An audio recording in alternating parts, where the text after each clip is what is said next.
제가 한 대여섯 살 정도 되던 때 원로 목사님께서 부산의 서면교회에서 사역하고 계셨는데, 그때 우리 가족이 살던 사택이 예비당 마당에 있었습니다. 어느 날 사택 바로 앞에 있던 골목길로 놀러 나가려고 문을 열었는데, 그 순간 길 모퉁이에 어떤 우편 집배원 아저씨가 서 있는 것을 보게 되었습니다.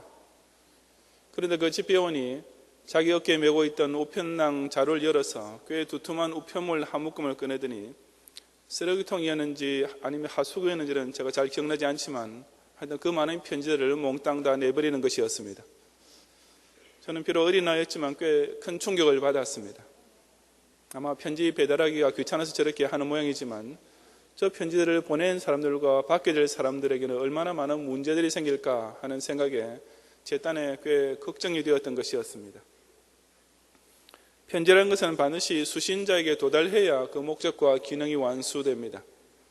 그래서 우리는 중요한 편지, 절대로 배달 사고가 나서는 안 될 편지는 보통 우편 대신에 등기 우편이라든지 특별 속달 우편으로 보내기 마련입니다.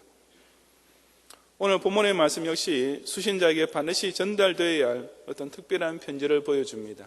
바로 그리스도의 편지입니다. 이것은 세상의 우체국과 집배원을 통해서는 붙여질 수 없는 아주 특별한 편지입니다. 이 시간 저와 여러분은 이 편지의 수신자가 누구이며 이 편지의 내용은 어떤 것인지를 함께 살펴보고자 합니다. 첫째로 각 기독 신자는 교역자의 사역이 어떤 열매를 맺고 있는지를 가장 정확하게 드러내 보여주는 편지입니다. 본문 1절과 2절을 다 같이 함께 공독하겠습니다. 우리가 다시 자천하기를 시작하겠느냐? 우리가 어찌 어떤 사람처럼 천거서를 너희에게 붙이거나 혹 너희에게 맞거나 할 필요가 있느냐? 너희가 우리의 편지라 우리 마음에 썼고 무사람이 알고 읽는 바라 고했습니다. 여기 자천이라고 번역되는 말은 문자적으로는 자기 자랑이라는 뜻이지만 문맥을 따라서 자기 자신을 스스로 추천하는 것이라고 의역을 해두었습니다. 그 다음에 나오는 천거서라고 하는 것이 바로 추천서이기 때문입니다. 어떤 사람의 신분이나 자격을 제3자가 증명해 주기 위해서 추천서를 써주는 일은 오늘날뿐 아니라 당시 사회에서도 흔히 있는 일이었습니다. 그러므로 사도 바울이 지금 우리가 다시 자천하기를 시작하겠느냐라고 말하는 것은 우리가 진짜 사도인 것을 증명하기 위해서 무슨 추천서 따위를 너에게 보여주어야 하겠느냐라는 뜻입니다.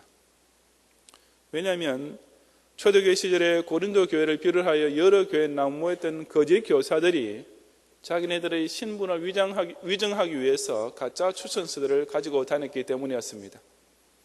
오늘날로 치자면 신학교 졸업장을 위조해서 목사 안수를 받는 격이었습니다.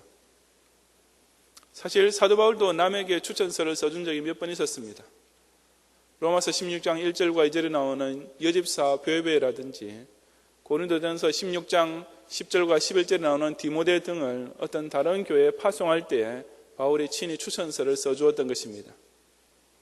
그렇게 함으로써 서로 처음 대면하는 사이를 할지라도 그들이 파송된 교회에 가서도 그곳의 교원들로부터 제대로 인정을 받고 또한 합당한 영접을 받을 수 있었기 때문이었습니다.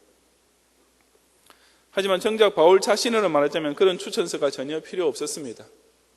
왜냐하면 너희가 우리의 편지라고 바울이 스스로 밝히는 그대로 고린도 교회 교인들 자체가 바로 바울의 소개장이나 마찬가지였기 때문이었습니다. 고린도 교회를 개척하여 세우고 그 교회 교인들을 복음으로써 거듭나게 만들었던 사람이 바로 사도 바울이었습니다. 그러므로 그가 어떤 사도이며 어떤 인물인지 무슨 사명을 받은 사람이며 그것을 지금까지 어떻게 수행해 왔는가 하는 것들은 고린도 교회의 각 교인들의 이마에 다 적혀 있는 것이나 마찬가지였던 것이었습니다. 바울은 바로 그런 추천서를 우리 마음에 썼고 뭇 사람이 알고 있는 바라고 했습니다. 즉 바울 같은 진짜 사도들은 어디로 가나 바로 그런 추천장을 편지지가 아니라 자신의 마음속에 간직하고 다녔습니다. 그리고 그런 추천장은 종이에 쓴 것보다도 훨씬 더 정확하게 모든 사람들이 읽을 수 있었습니다. 이처럼 바울의 사도직은 그 진위성과 정당성이 고린도 교회 교인들이라는 아주 특별한 편지를 통하여 더없이 명확하게 드러나 있었던 것이었습니다.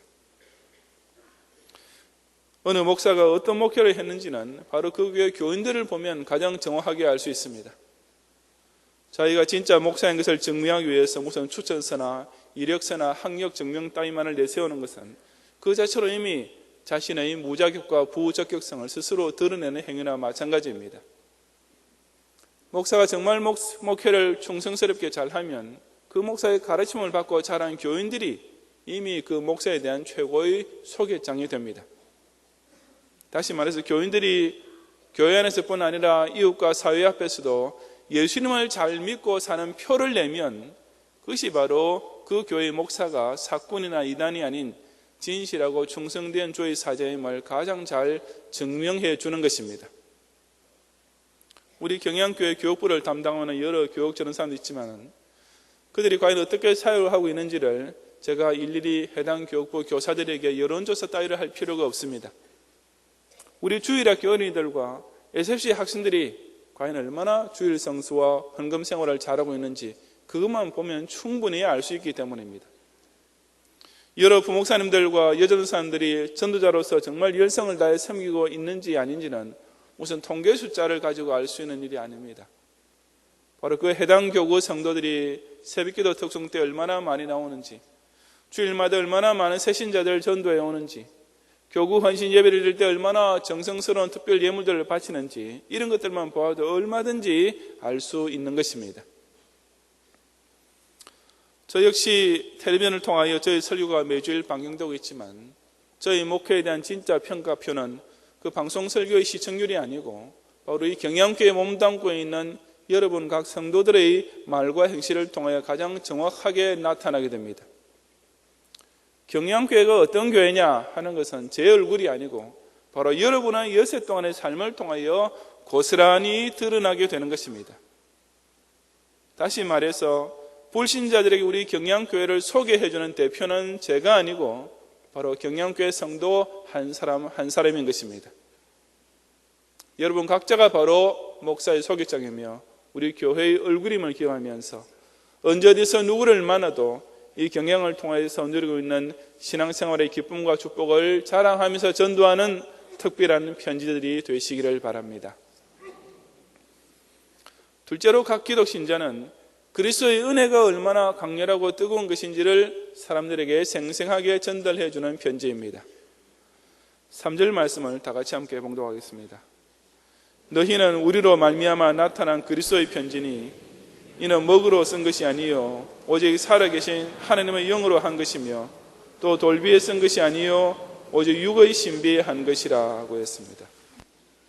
사도 바울은 기독 신자가 단지 자기 교회와 목사를 소개하는 편지일 뿐 아니라 한 걸음 더 나아가서 예수님의 구원 은혜를 알려주는 그리스도의 편지라고 했습니다. 즉 예수님만이 참된 성자 하나님이신 동시에 죄인의 구세주가 되심을 땅끝까지 온 세상 사람들에게 정확하게 전달해주는 편지인 것입니다. 너희는 우리로 말미암아 나타난 그리스도의 편지라고 번역되어 있는 말은 좀 더 쉽게 표현하자면 너희는 우리가 직접 쓴 그리스도의 편지라는 뜻입니다. 하지만 그렇다고 해서 이 말이 사도 바울이 고린도 교회 교인들의 이마 따위에다가 그리스도의 편지라고 직접 글을 썼다는 의미는 물론 아닙니다. 이는 먹으로 쓴 것이 아니요 라는 말씀이 바로 그 뜻입니다. 그런 편지는 아주 특별한 필기 도구가 필요했는데 그것이 바로 연필이나 펜이 아닌 하나님의 영, 즉 성령이었습니다. 또한 그 편지의 편지지 역시 당시 가장 흔히 사용되었던 파피루스도 아니었고 또 가장 오래 보존될 수 있었던 돌비도 아니라 육의 신비, 즉 사람의 마음이었습니다. 다시 말해서 사도들이 전파하는 말씀을 통하여 성령께서 감화 감동시켜 주심으로써 사람의 심령에 새겨지게 된 편지는 종이는 물론이요 돌판에 새겨진 것보다 훨씬 더 잘 보존되는 영구적인 편지가 되었던 것이었습니다. 그렇다면 성령께서 신자의 신비에 영원히 새겨지는 편지를 쓴다는 것은 과연 구체적으로 어떤 과정을 통하여 이루어집니까? 그것이 바로 예수 그리스도의 십자가 대속의 복음을 듣고서 그 마음속 깊은 곳에서부터 진실한 회개가 일어나고 그 인격의 중심에 구원의 확신이 자리 잡게 되는 것입니다. 그처럼 분명한 중생 체험을 받은 성도는 그 심령 속에서 변화된 것이 절로 겉으로도 드러나게 되는 것입니다. 정말 그렇지 않겠습니까? 삼국지에서 유래된 괄목상대라는 유명한 고사성어가 있습니다. 사람이 3일만 공부를 하고 나와도 다른 사람들이 눈을 비비고 그 사람을 다시 보게 될 정도로 다르게 보일 수밖에 없다라는 뜻의 말입니다. 그렇다면 하물며 예수님을 구주로 영접하고 구원의 확신을 얻게 된 성도는 어떠하겠습니까? 이전에는 지옥의 멸망으로 한치됐던 인생이 천당 소망을 얻게 된 것이 분명한 사람이라면 그 얼굴빛부터 시작해서 은행에 이르기까지 다른 사람들이 보기에 이전과 무엇이 달라도 다르게 보일 수밖에 없는 것이 당연하지 않겠습니까? 바로 그처럼 확실히 변화된 중생인의 삶이 그 어떤 문서나 플래카드보다도 주위 사람들의 눈에 가장 잘 보이는 전도의 메시지가 되는 것입니다. 그러므로 전도가 잘 안 되는 것은 바로 이 그리스도의 편지가 본인의 인격과 생활에 아직 뚜렷이 각인되지 않았기 때문입니다. 성령 감동을 통한 구원의 확신이 자신의 심령에 넘치지 않으면 겉으로 교인 노릇만 간신히 유지할 수 있을 뿐이지 결코 사람을 예수님께로 데려오는 전도자가 될 수 없습니다. 자기도 아직 구원의 예수님을 구주로 확실히 영접하지 못했는데 어떻게 와보라 하는 말이 나올 수 있겠습니까? 본인이 여세 동안의 생활을 통하여 설교를 생활에서 체험하며 살지 못하면 우리 목사님은 아주 사람 좋은 분입니다. 우리 교회 분위기도 참 좋습니다 라고 목사나 교회를 소개할 수 있을지는 몰라도 진정한 그리스도의 편지는 될 수 없습니다. 자기 속에서부터 성령께서 친히 새겨주신 은혜의 말씀이 없는 사람이 도대체 무엇을 남에게 보여줄 수가 있겠습니까? 참된 주의 사절을 통하여 진짜 복음을 받아들이게 된 신자는 자동적으로 필연적으로 세상을 향한 그리스도의 편지가 될 수밖에 없습니다. 그리고 그처럼 본인이 그리스도의 편지가 된 신자야말로 불신자들의 눈에는 강단에서 설교하는 목사보다도 오히려 더욱 설득력이 있는 전도자가 될 수 있는 것입니다. 중생인으로서의 변화된 모습을 자기 이웃 사람들과 직장 동료들에게 마치 시청각 자료처럼 생생하게 보여주는 것이야말로 그 어떤 문서 전도나 방송 선교보다도 훨씬 더 감동력 있는 전도가 되는 것입니다. 현대에 와서 새로 생겨난 예술 형태 가운데 퍼포먼스 아트, 행위 예술이라는 것이 있습니다.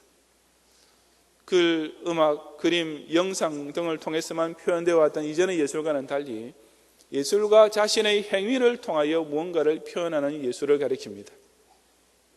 그런 면에서 볼 때 우리 기독 신자들은 퍼포먼스 에반젤리즘, 행위 전도를 할 줄 알아야 됩니다. 그저 문서나 방송을 통해서 간접적으로만 전도하거나 예수 믿으세요, 교회 나오세요 라고 말로만 전도하는 것이 아니고 진정으로 예수님을 구주로 영접한 신앙인답게 신행이체의 삶을 불신자들에게 직접 보여주면서 전도할 때 그 효과는 훨씬 더 크고 강력하게 나타날 수 있을 것이기 때문입니다. 이처럼 신앙생활의 기쁨과 힘과 은혜와 축복의 체험들을 성령의 감동하심을 통하여 자신의 인격과 생활 속에 새겨놓고 살아감으로써 먹으로 쓴 것보다 더 똑똑하게 돌비에 새겨진 것보다 더 확실하게 예수 그리스도의 이름을 빛내고 전파하는 멋진 편지들이 되시기를 바랍니다. 셋째로 각 신자는 성령의 감동하시는 능력에 의지하여 하나님의 새 언약을 만천하에 공포하는 편지입니다. 4절 이하 6절까지 다 같이 함께 봉독하겠습니다. 우리가 그리스도로 말미암아 하나님을 향하여 이 같은 확신이 있으니 우리가 무슨 일이든지 우리에게서 난 것 같이 생각하여 스스로 만족할 것이 아니니 우리의 만족은 오직 하나님께로서 나느니라. 그가 또 우리로 새 언약의 일꾼 되기에 만족해 하셨으니 의문으로 하지 아니하고 오직 영으로 함이니 의문은 죽이는 것이요 영은 살리는 것임이니라. 아멘. 이 본문에서 만족이라고 번역되어 있는 말은 충분함이라는 뜻으로 다시 해석해야 됩니다. 즉 사도 바울이 여기서 말하는 우리의 만족이란 본인 스스로 느끼는 무슨 만족감을 가리키는 것이 아니고 하나님께서 바울에게 채우신 어떤 충분함을 가리키는 것으로서 바로 사도로서의 자격이 충분함을 뜻하는 것입니다. 그런 맥락에서 4절과 5절을 다시 번역해 보자면, 우리는 그리스도로 말미암아 하나님께 확신을 가지고 이런 말을 합니다. 우리는 무슨 일을 하든지 그 자격이 우리 자신에게서 나왔다고 생각하지 않습니다.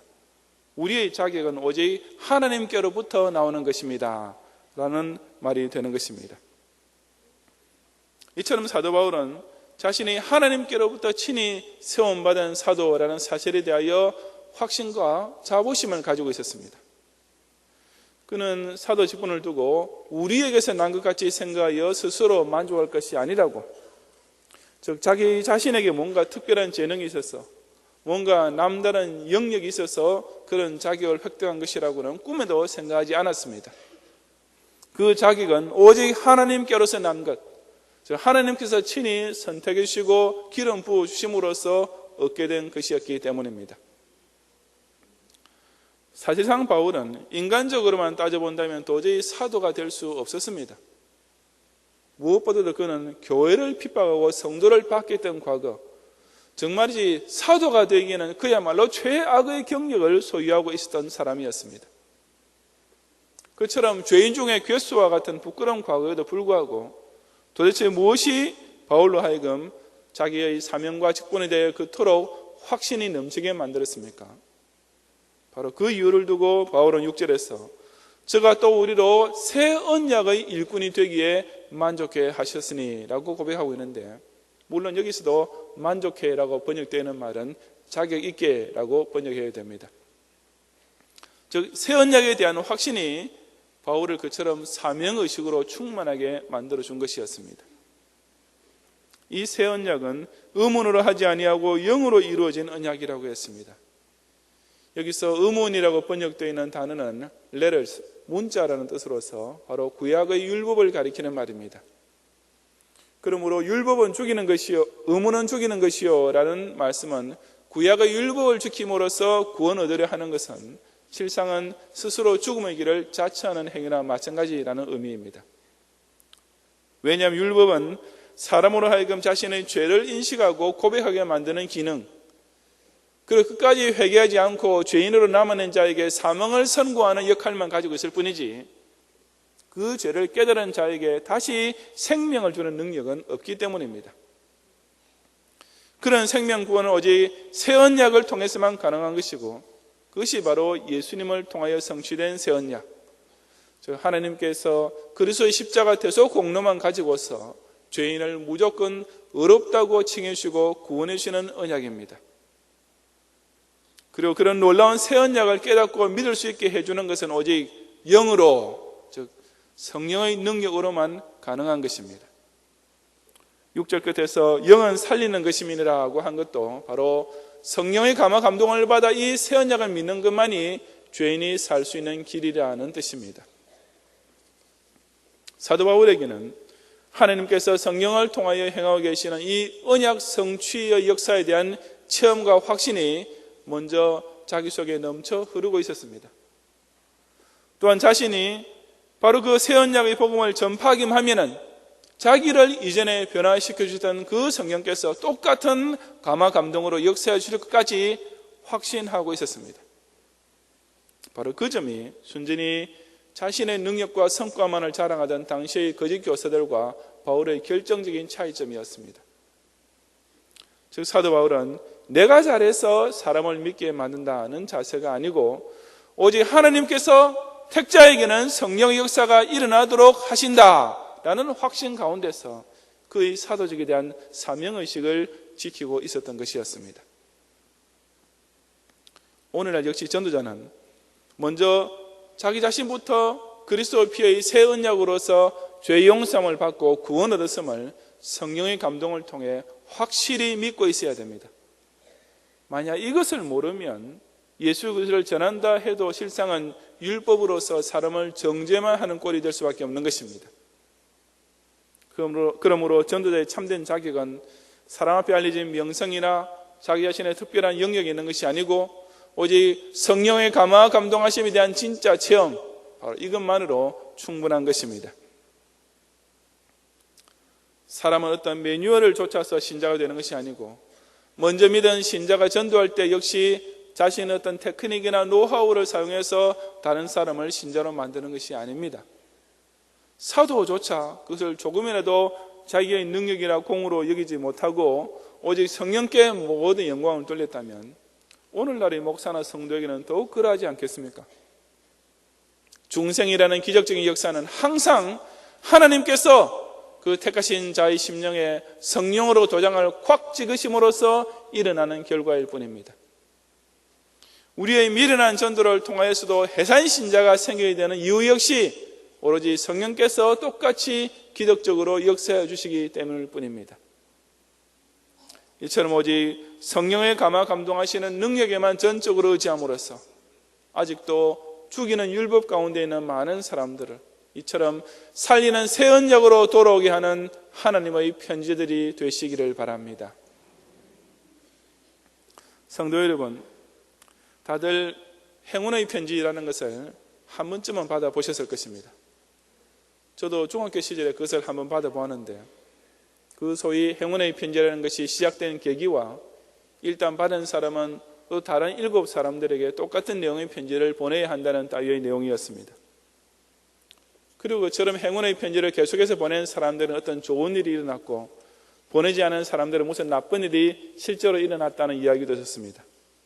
대표적인 예를 들면서 루즈벨트 대통령 같은 사람은 그 행운의 편지를 7장 보냈기 때문에 미국에서 유일하게 사선 대통령의 행운을 누렸고 반면에 케네디 대통령은 그 편지를 받고도 바빠서 깜빡 잊는 바람에 암살당했다는 그의 위협에 가까운 말까지 들어있었습니다. 하지만 저는 그 편지를 받고도 다른 사람에게 한 장도 보내지 않았음에도 불구하고 여러분 보시다시피 지금까지 별탈 없이 잘 살고 있습니다.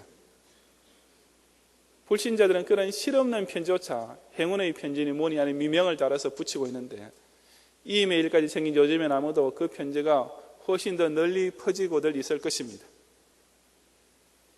하지만 우리 기독 신자들이야말로 진짜로 최고 행복의 편지는 마찬가지가 아니겠습니까?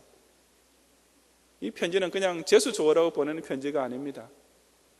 행운의 편지 따위는 결코 없는 복음 중의 복음, 예수 그리스도를 믿음으로써 지옥 영벌에서 구원받고 천당 영생을 누리게 만들어주는 진짜 기쁜 소식을 전해주는 것이니 정말이지 이것보다 더 좋은 행복의 편지가 어디에 있겠습니까? 또한 이 편지는 꼭 7장까지 복사하지 않아도 됩니다. 자기의 신비에다가 한 번만 새겨놓으면 평생토록 그 신자를 만나게 되는 사람들마다 절로 보고 듣게 되는 편지입니다. 그러니 이 편지가 전달되는 속도는 그 소위 행운의 편지라는 것보다 훨씬 더 빠르고 광범위할 것입니다. 7장만 보내고 끝내는 것이 아니고 자신의 신행일체의 삶 속에 날마다 그 주위 사람들에게 보여주는 편지가 되는 것이니 실로 얼마나 많은 사람들이 이 그리스도의 편지를 받아보게 되겠습니까? 기독교가 과연 진짜 종교이며 목사가 전파하는 복음이 과연 진리라는 사실을 제일 잘 증거해 줄 수 있는 사람이 바로 이처럼 그리스도의 편지가 된 각 신자들입니다. 이 편지는 반드시 수신자에게까지 도달해야 할 편지입니다. 목사에게까지만 가서도 안 되고 교인에게까지만 도달하고 그쳐서도 안 될 편지입니다. 왜냐하면 이 그리스도의 편지의 최종 수신 주소는 땅끝까지이고 최종 수신인은 14만 4천인의 마지막 한 사람, 즉 각 나라와 족속과 백성과 방언에서 나오는 아무라도 능히 셀 수 없는 큰 무리의 마지막 한 사람까지이기 때문입니다. 예수님께서 발신하신 이 소중한 구령의 복음을 교회를 중심으로 구원의 확신을 가지고 성령의 능력에 의지하는 가운데 온 세계 만민에게까지 전하는 그리스도의 편지들이 되시기를 주님의 이름으로 축원합니다.